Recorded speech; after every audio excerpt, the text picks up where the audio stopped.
नमस्कार माय YouTube family. तर म्हाडामध्ये 120 घरे जी सोडतीशिवाय म्हाडाचे घर खरेदी करण्यासाठी इच्छुक आहेत त्यांना आणखी आठवडाभर वाट पाहावी लागणार आहे। म्हाडाच्या मुंबई मंडळाच्या प्रथम येणाऱ्यास प्रथम प्राधान्य योजनेच्या संगणकीय प्रणालीत तांत्रिक अडचणी आल्याने मंडळाने नोंदणी, अर्ज, विक्री, स्वीकृती प्रक्रिया अचानक पुढे ढकलली होती। आता ही प्रक्रिया पुढे ढकलून 1 आठवडा झाला असून अजूनही ही प्रक्रिया सुरू करण्याबाबत निर्णय झालेला नाही। तर पुढील आठवड्यात ही प्रक्रिया सुरू करण्याचे मंडळाचे नियोजन आहे। दुसरं म्हणजे म्हाडाचे एक घर असेल तरी सुद्धा तुम्ही दुसरे घर घेऊ शकता का? तर एका वेळी म्हाडाचे एकच घर घेता येते आणि त्यानंतर पुढे कधीही सोडतीत सहभागी होता येत नाही। त्यामुळे या अटीमध्ये न बसणाऱ्यांना म्हाडाचे घर घेता येत नाही। अशा वेळी ही जी 120 घरांची लॉटरी आहे, प्रथम प्राधान्य योजनेतील घर, तर हे जे प्रथम प्राधान्य योजनेतील घर आहे ते घेण्यासाठी कोणत्याही विशेष अटी नाहीत।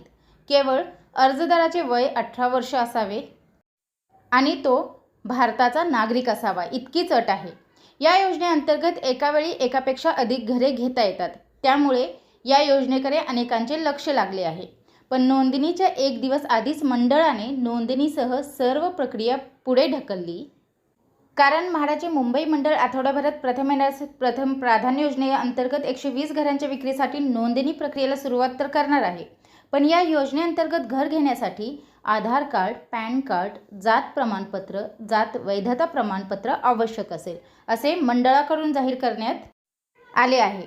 पण आता मात्र प्रथम प्राधान्य अंतर्गत घर घेऊ इच्छिणाऱ्यांसाठी महाराष्ट्रातील वास्तव्याचा दाखला बंधनकारक करण्यात आला आहे आणि या संबंधीचा निर्णय मंडळाने घेतला असून त्यानुसार संगणकीय प्रणालीत बदल करण्यात येत आहे। त्यामुळे वास्तव्याचा दाखला नसल्यांनी म्हणजे डोमासाईल सर्टिफिकेट नसलेल्यांनी तातडीने दाखला काढण्याच्या प्रक्रियेला सुरुवात करणे आवश्यक आहे।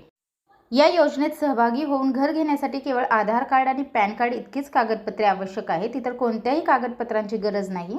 सामाजिक आरक्षणातील घर असल्यास मात्र जात प्रमाणपत्र, जात वैधता प्रमाणपत्र आवश्यक असते आणि त्यामुळे जाहिरात आल्यानंतर नोंदणी करण्यासाठी इच्छुक असणारे निर्धास्त होते। पण आता मात्र इच्छुकांना महत्त्वाचे कागदपत्र करावे लागणार आहे आणि ते म्हणजे वास्तव्याचा दाखला, डोमासाईल सर्टिफिकेट।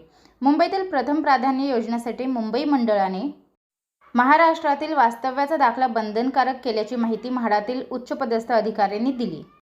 तर आता या 120 घरांची लोकेशन असणारे शिंपोली कांदिवली, चारकोप सेक्टर कांदिवली, एंटॉफिल वडाळा, तुंगा पवई, PMGP मालवणी मलाड, गायकवाड नगर मालवणी मलाड, तसेच 3357 अंतर्गत घाटकोपर पूर्व, कन्नमवार नगर विक्रोळी, एंटॉफिल वडाळा, भायखळा, ताडदेव, लोअर परळ, सायन, JVPD अंधेरी पश्चिम।